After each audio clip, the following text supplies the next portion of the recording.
Hello dear students, good afternoon, good evening, कैसे हैं आप लोग।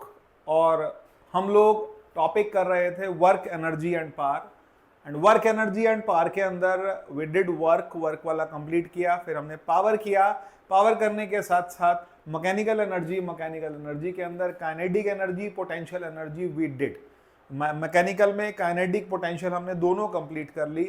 अब काइनेटिक पोटेंशियल करने के बाद फिर अब हम आ जाते हैं डिफरेंट टाइप ऑफ एनर्जीज, क्योंकि अगर आप बुक खोल के देखते हैं तो book has given different type of energies का डिस्क्रिप्शन दे रखा है। हम वन बाय वन एक एक को डिस्कस करेंगे, ये हमारे टॉपिक हैं। इसमें एनर्जी की ही बात है, जितना पूरा का पूरा जो हमारा सिस्टम है वो पूरा सिस्टम किससे बना हुआ है, एनर्जी से बना हुआ है। यूनिवर्स पूरी एनर्जी से बनी हुई है। एनर्जी के ट्रांसफॉर्मेशंस, एक से दूसरा, दूसरे से तीसरा, तीसरे से चौथा, यह एनर्जी के जो चेंजेस हैं उन्हीं का डिस्कशन हमारे पास रहता है। सबसे पहला हमारे पास आता है kinetic energy, we have already done. Potential energy वो हमने कर लिया। फिर थर्मल एनर्जी आता है, फिर इलेक्ट्रिकल एनर्जी आता है, केमिकल एनर्जी आता है, न्यूक्लियर एनर्जी आता है, रेडिएंट एनर्जी आता है, इसको हम सोलर एनर्जी भी बोलते हैं। मैकेनिकल एनर्जी ऑलरेडी आता है, साउंड एनर्जी आता है, इलास्टिक एनर्जी आता है, and there are many more, और भी हैं। लेकिन एक एक करके हम डिस्कस करते हैं इन एनर्जी के टाइप्स को, और फिर उसके बाद जो छूट जाएंगे फिर मैं ऐड करके और बताता चला जाऊंगा। Because there are several types जिसके अंदर एनर्जी, हम लोग एक तरह की एनर्जी, दूसरे तरह की एनर्जी। फिर क्वेश्चनर आते हैं, बहुत तरह के क्वेश्चंस बनते हैं बच्चों के कि मान लीजिए एक डैम है तो उसमें किस टाइप की एनर्जी कन्वर्ट हो रही है। तो डैम में पहले पोटेंशियल एनर्जी, पोटेंशियल से काइनेटिक एनर्जी, काइनेटिक एनर्जी से हमारे पास कन्वर्ट होती है इलेक्ट्रिकल एनर्जी। तो ये एनर्जी के जो चेंजेस हैं दैट वी मस्ट नो, हमारे को पूरा का पूरा वो भी समझना है। तो अभी आता है kinetic energy, the energy of motion associated with an object's movement. अगर कोई ऑब्जेक्ट मूव कर रही है, एक रोलिंग बॉल है, एक मूविंग कार है, एक फ्लाइंग एरोप्लेन है, स्पिनिंग टॉप है। मैंने कल भी बताया था काइनेटिक एनर्जी तीन तरह की होती है: rotational kinetic energy, translational kinetic energy and vibrational kinetic energy. These are three types of energies. फिर अगले पार्ट पर आते हैं, फिर कहता है पोटेंशियल एनर्जी। तो पोटेंशियल एनर्जी का मतलब the energy which is stored, जो कि हमारे पास स्टोर्ड है। जैसे यहाँ पर देखो पानी बहुत हाइट पर स्टोर्ड है। अब उसको जब टरबाइंस के अंदर जब उनको जाने दिया जाएगा पानी को, तो बहुत स्पीड से जाता है। हाइट के बाद वो स्पीड में कन्वर्ट होता है। तो हाइट से स्पीड का मतलब पोटेंशियल से काइनेटिक में कन्वर्ट हुआ, और काइनेटिक से कन्वर्ट होने के बाद जब वो टरबाइंस रोटेट होते हैं, शाफ्ट रोटेट होता है, कॉइल रोटेट होती है बिटवीन टू मैग्नेट्स, वहां मैग्नेट की एनर्जी भी खर्च होती है, and then we get kinetic energy से हमारे पास फाइनली मिलता है इलेक्ट्रिकल एनर्जी। और शुरुआत जो है वो यहाँ पर हमारे पास पानी सिर्फ स्टोर हुआ है। छोटे थे तो हम सुनते थे कि पानी से बिजली बनती है। तो भाई पानी से बिजली बनने का कॉन्सिक्वेंस है, उसका एक तरीका है कि पहले पानी स्टोर हुआ, पहले पोटेंशियल थी, फिर काइनेटिक हुई, फिर मैग्नेटिक को यूज करके आपने इलेक्ट्रिकल एनर्जी बनाई, और उसी के साथ इलास्टिक पोटेंशियल एनर्जी। गुलेल है, अगर आपने कभी यूज की हो, लेकिन आप तो अच्छे बच्चे हैं, गुलेल कभी यूज नहीं की होगी, ये डैमेज बहुत करती है, नुकसान कर सकती है, लेकिन कभी देखी तो होगी दूर से। तो गुलेल के अंदर कोई चीज, कोई पत्थर अगर आपने फंसा करके मारा है, किसी फ्रूट की तरफ मारा है, तो वो फ्रूट टूट सकता है। गुलेल का ये काम रहता था। ऐसे ही हमारे पास ये जो स्प्रिंग होते हैं, अगर आप स्प्रिंग ध्यान से देखें तो स्प्रिंग के अंदर कौन सी एनर्जी होती है? स्प्रिंग जब दबा है या स्प्रिंग जब खींचा है तो उसके अंदर पोटेंशियल एनर्जी होती है। पोटेंशियल एनर्जी मैं पहले भी एक्सप्लेन कर चुका हूं। Now it comes thermal energy. Thermal energy का मतलब क्या है? थर्मल का मतलब होता है हीट। हीट कैसे प्रोड्यूस होगी? थर्म मतलब आता है हीट। अब हीट कहां से प्रोड्यूस हो रही है? थर्मल एनर्जी के लिए हमारे पास बहुत सारे सोर्सेज हैं, लेकिन जितने सोर्सेज हैं धीरे धीरे वो एग्जॉस्ट भी हो रहे हैं, ध्यान रखिएगा। जैसे हमारे पास वो बायोडिग्रेडेबल, नॉन बायोडिग्रेडेबल, वो सब जो आती हैं एनर्जी के जो हमारे सोर्सेज हैं। मान लीजिए कोल है, मान लीजिए पेट्रोलियम है। पेट्रोलियम एक अलग वर्ड आता है, गैसोलीन एक अलग आता है, डीजल अलग आता है, नैफ्था अलग आता है। बहुत तरह के ये फ्यूल हैं जो कि बर्न होते हैं और हीट प्रोड्यूस करते हैं। फिर उस हीट से हम थर्मल पावर प्लांट से इलेक्ट्रिसिटी जनरेट करते हैं, क्योंकि आज की डेट में अगर जिसके पास इलेक्ट्रिसिटी ज़्यादा है उसके पास वो विन विन पोजीशन में है, क्योंकि अब तो गाड़ियां भी हमारी किससे चल रही हैं? इलेक्ट्रिसिटी से चल रही हैं। थर्मल पावर प्लांट के सिंबल हैं अब यहाँ पर चाय या कॉफी दिखा रखी है, मेरा भी मन कर गया पीने का, तो यहाँ पर ये क्या दिखा रखा है, ये हीट है। अगर आप लोग बात करें एलपीजी की या बात करें सीएनजी की, ये सारी की सारे जो सोर्सेज हैं ये किसके हैं, ये इलेक्ट्रिसिटी के सोर्सेज हैं हमारे पास में। इलेक्ट्रिसिटी के सोर्सेज इसलिए बोल रहा हूं क्योंकि अल्टीमेटली हम उस हीट से टरबाइंस को रोटेट करते हैं, टरबाइंस से, और उसके बाद कॉइल रोटेट करती है, फिर इलेक्ट्रिसिटी जनरेट होती है। The another one is this is geothermal energy. एक ऐसी एनर्जी है जो अभी तक ज्यादा यूज में नहीं आई। मैं आपको ऑनेस्टली बताऊं, ज्यादा यूज में अभी तक जियोथर्मल एनर्जी नहीं आई। अब जियोथर्मल एनर्जी है क्या, हमारे इंडिया के अंदर कुछ पार्ट्स में, जैसे हमारे यहाँ उत्तराखंड में भी कुछ पार्ट्स हैं जहां पर पानी के नीचे जो हैं वो गीजर्स हैं। कौन से गीजर्स हैं, नेचुरल गीजर्स हैं जहां पर हीट प्रोड्यूस होती है। जैसे आप चले जाएं अगर थोड़ा सा आगे आपका हेमकुंड साहिब की तरफ, तो वहां पर जो है वहां पर हॉट वाटर गीजर्स हैं, पानी अपने आप गर्म हो रहा है, इतनी ठंडक में बर्फ पड़ रही है और नीचे पानी अपने आप गर्म हो रहा है, तो वहाँ हॉट वाटर, तो जियोथर्मल एनर्जी है। लेकिन हम उसको यूज नहीं कर पा रहे हैं अभी। ऐसे ही कुछ जगहों पर वॉल्केनोज के लिए तैयार हो रखे हैं, बिल्कुल पॉइंट्स ऐसे कुछ जगहें तैयार हो रखी हैं। तो वॉल्केनो क्या है, जहां पर जमीन के अंदर की हीट बाहर निकल रही है in the form of magma. तो वो कौन सी है, वो जियोथर्मल एनर्जी है। आसाम की साइड पर, कुछ और जगहों पर आप लोगों को ज्योग्राफी में आप पढ़ सकते हैं कि कौन कौन से ऐसे एरियाज हैं जहां पर वॉल्केनोज तैयार हैं। तो वॉल्केनोज के अंदर क्या है, हीट है, और वो हीट से फिर हम क्या प्रोड्यूस कर पा रहे हैं। आगे हम अभी फिलहाल हम प्रोड्यूस नहीं कर पा रहे हैं मैं कहूंगा, लेकिन कर सकते हैं, उसको अभी यूज हो सकता है। The next one is electrical energy. तो भाई इलेक्ट्रिसिटी एक तरह की एनर्जी है जो कि कहीं से मिलती है, कहां से मिलती है, थर्मल प्लांट से मिलती है। आपके वाटर जो रिजर्वर्स हैं या फिर आपका डैम है वहां से प्रोड्यूस होती है। इलेक्ट्रिसिटी जो प्रोड्यूस होती है उसका एक सबसे बड़ा सोर्स आने वाला होगा, वो होगा nuclear energy. Nuclear power plant से आप इलेक्ट्रिसिटी जनरेट कर सकते हैं। लेकिन यहां पर इलेक्ट्रिसिटी के लिए जो सिंबल दिखा रखे हैं हमने, तो चार्ज्ड पार्टिकल्स के अंदर एनर्जी है। अभी इनफैक्ट आजकल जो रेनी सीजन है, मैं इस पर एक वीडियो भी बनाऊंगा, लाइटनिंग डिस्चार्ज। तो लाइटनिंग डिस्चार्ज के, लाइटनिंग का क्या मतलब है, इतना जब इतनी इलेक्ट्रिसिटी कैसे आ रही है, बोले हम उसको यूज नहीं कर पा रहे हैं। हमारे पास में अभी इलेक्ट्रिसिटी जो कि लाइटनिंग से प्रोड्यूस हो रही है उसका यूज नहीं है, लेकिन चार्ज्ड पार्टिकल जब एक जगह कलेक्ट हो गए, दूसरी जगह फिर यहाँ पर अर्थ के रेस्पेक्ट में उन पर चार्ज आया, और उसके बाद वो क्लाउड्स जो हैं वो क्या प्रोड्यूस कर रहे हैं हमारे पास में, क्लाउड्स हमारे पास एक लेवल पर इलेक्ट्रिक डिस्चार्ज प्रोड्यूस कर रहे हैं। और इलेक्ट्रिक डिस्चार्ज का ये मतलब भी आप लेके चल सकते हैं कि उनके अंदर लाइटनिंग प्रोड्यूस हो रही है। नेक्स्ट पार्ट आता है मेरे पास में, एग्जाम्पल्स हैं, लाइटनिंग बोल्ट है, फ्लोइंग इलेक्ट्रिक चार्ज है, बैटरी स्टोरिंग एनर्जी है, स्पार्क ऑफ स्टैटिक इलेक्ट्रिसिटी है, स्पार्क है हमारा। कभी आप बताइएगा मुझे कमेंट बॉक्स के अंदर, बताइएगा कि जो लाइटनिंग डिस्चार्ज है उसका कलर क्या होता है, लाइटनिंग डिस्चार्ज का कलर क्या होता है। मैं ऑप्शंस भी आपको दे सकता हूं, लेकिन मैं चाहूंगा कि आप कमेंट बॉक्स में बताइए कि लाइटनिंग डिस्चार्ज जो होता है इलेक्ट्रिसिटी का, वो हमारे जो जिस टाइम रेनी सीजन होता है उस टाइम पर लाइटनिंग डिस्चार्ज होता है। पहला सवाल आपको ये है। दूसरा सवाल कि जो एयरक्राफ्ट होते हैं वो एयरक्राफ्ट हवा में उड़ रहे होते हैं, रेनी सीजन में भी एयरक्राफ्ट उड़ते हैं, एयरक्राफ्ट पर भी लाइटनिंग डिस्चार्ज होता है। तो क्या एयरक्राफ्ट डैमेज होते हैं लाइटनिंग डिस्चार्ज से या नहीं, और अगर नहीं तो क्यों नहीं होते, और होते हैं तो कौन से ऐसे केसेस है जिसमें लाइटनिंग डिस्चार्ज से एयरक्राफ्ट भी डैमेज होते हैं। तो थोड़ा सोचिएगा, कमेंट में बता सकते हैं, कमेंट में बताइए, हमको मैसेज करके बताना है, मैसेज करके बताइए, बट ये थोड़ा सोचिए, थॉट लीजिए लाइटनिंग डिस्चार्ज के बारे में।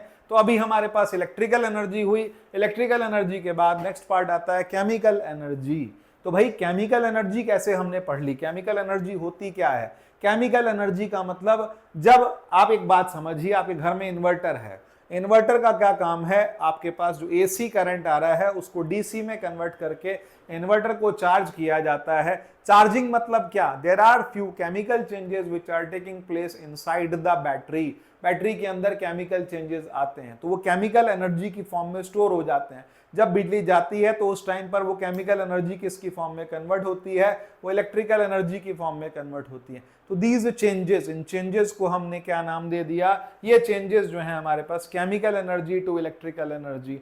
तो पहला example gasoline combustion in a car engine, उसको हमने क्या कह दिया, वो हमारे पास केमिकल एनर्जी है। जितने भी पेट्रोलियम है, डीजल है, ये सब चीजें हैं, ये केमिकल्स हैं। इन केमिकल्स से आप क्या प्रोड्यूस कर पा रहे हैं, हीट प्रोड्यूस कर पा रहे हैं, एनर्जी प्रोड्यूस कर पा रहे हैं। Food digestion in the human body, हमारी बॉडी के अंदर बायोलॉजी वाले ज़्यादा अच्छे से बता सकते हैं, लेकिन हमारी बॉडी के अंदर जो एसिड्स होते हैं, जो ग्लैंड्स के अंदर एसिड्स होते हैं, वो एसिड रिलीज होते हैं, वो फूड डाइजेशन, ये केमिकल एनर्जी का पार्ट है। कभी आप समझिएगा, सोचिएगा कि कंबस्शन में और साथ साथ रेस्पिरेशन में क्या फ़र्क है।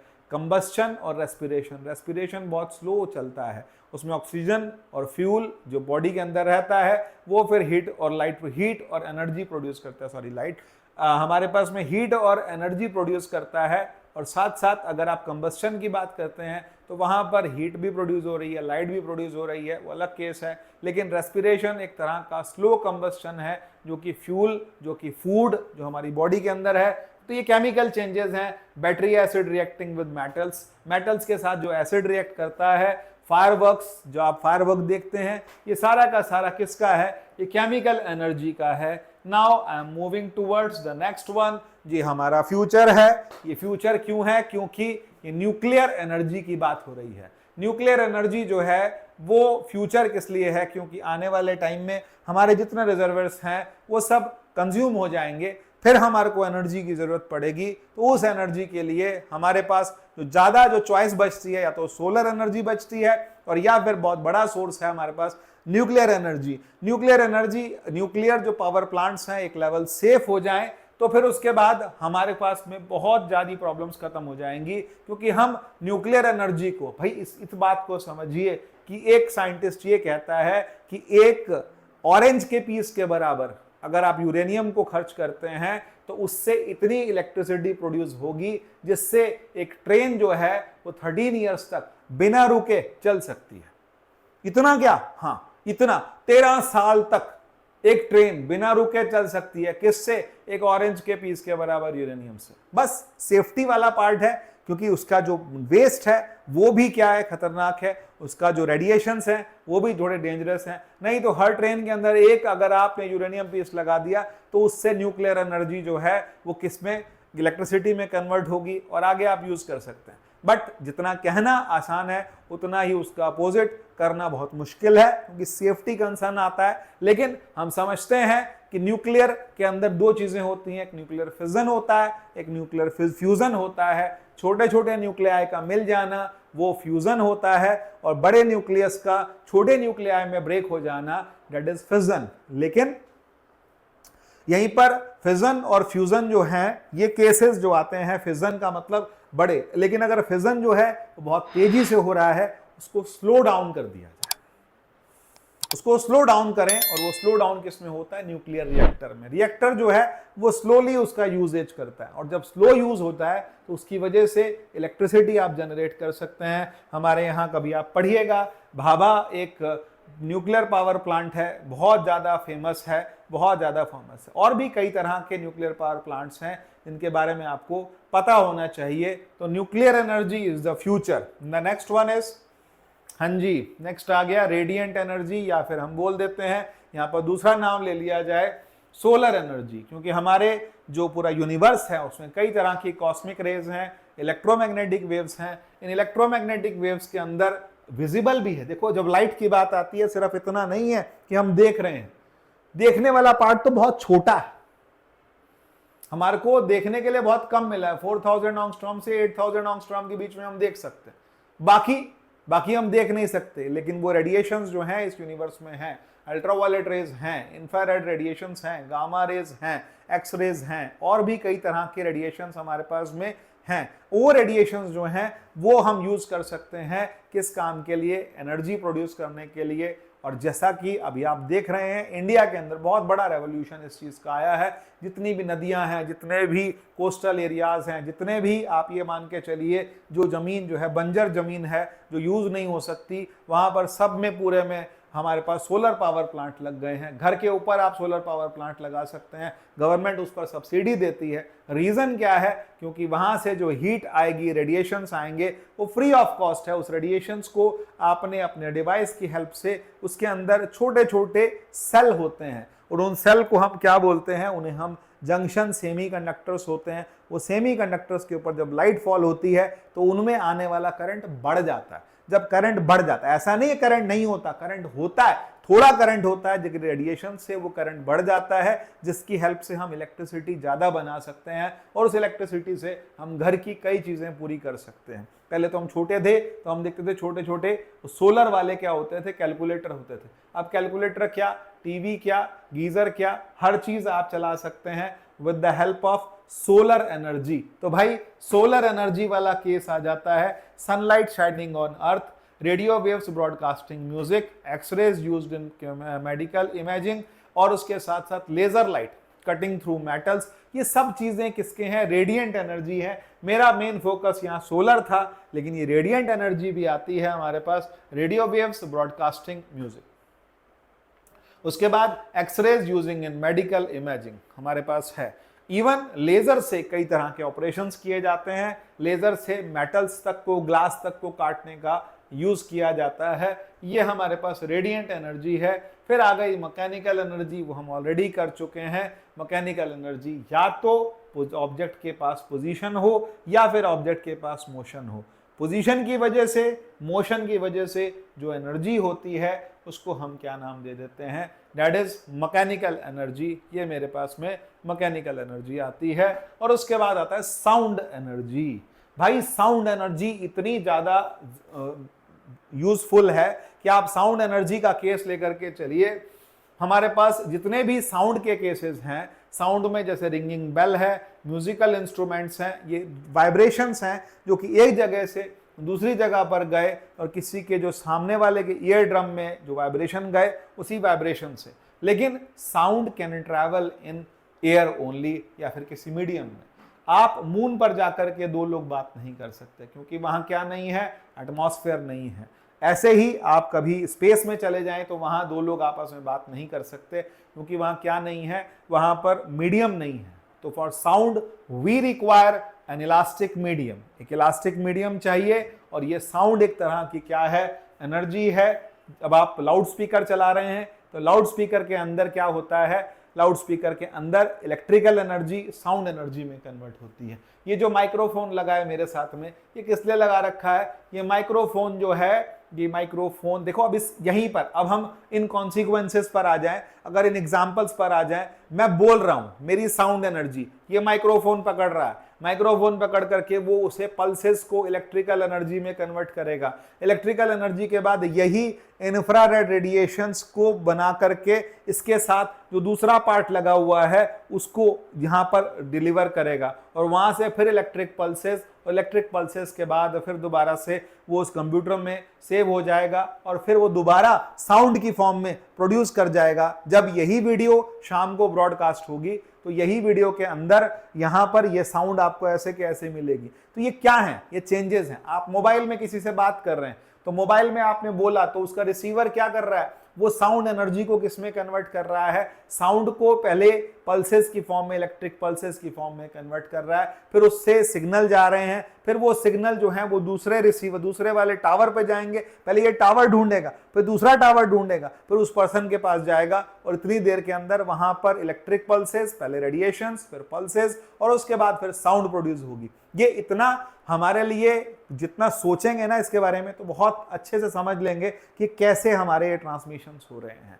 तो this is sound energy. Sound के साथ साथ इलेक्ट्रिकल एनर्जी, रेडिएशन एनर्जी, ये सारी एनर्जीज जब मिलती हैं तब हमारा सारा सिस्टम बनता है, तब हम काम कर पाते हैं। साउंड एनर्जी के बाद हमारे पास नेक्स्ट आता है इलास्टिक एनर्जी। वैसे तो इलास्टिक एनर्जी अलग से क्या लें, हम पोटेंशियल एनर्जी के बीच में ले सकते हैं, लेकिन elastic energy stored energy in stretched or compressed materials released when they return to their original shape। जैसे यहाँ आपको धनुष बाण दिखा रखा है, यहाँ आपको स्प्रिंग दिखा रखा है, स्ट्रेच्ड रबर है, कंप्रेस्ड स्प्रिंग है।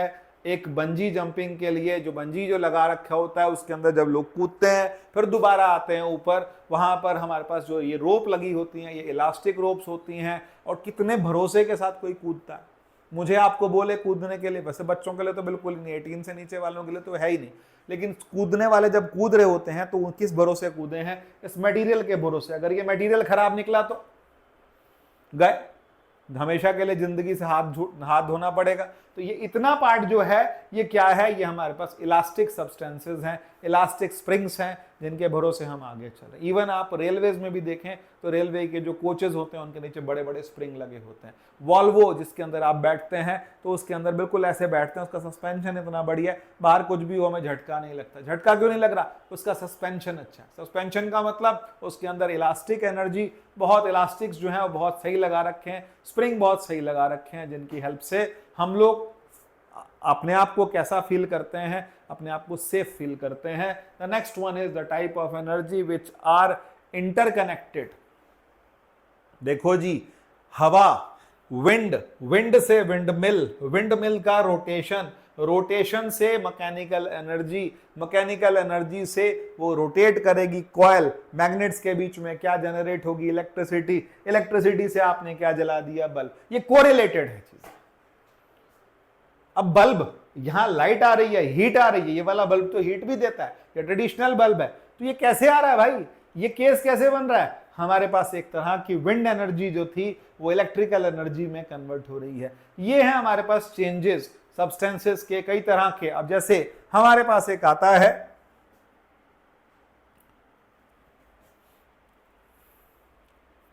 कुछ एक ऐसे केसेस हैं जो कि मैं आपसे डिस्कस करना चाहूंगा। एक होता है थर्मोपाइल।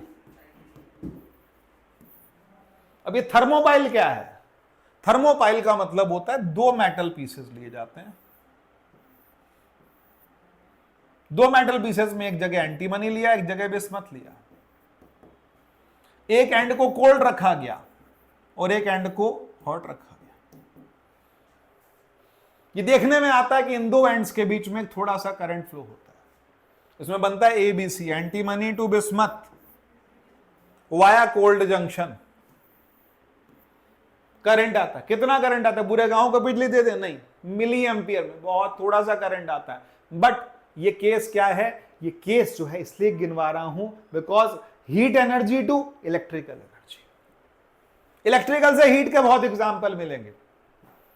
गीजर है, प्रेस करने के लिए है, और बहुत तरह के हैं, हेयर ड्रायर है, हैंड ड्रायर है, ये सारे के सारे इलेक्ट्रिकल से हीट है।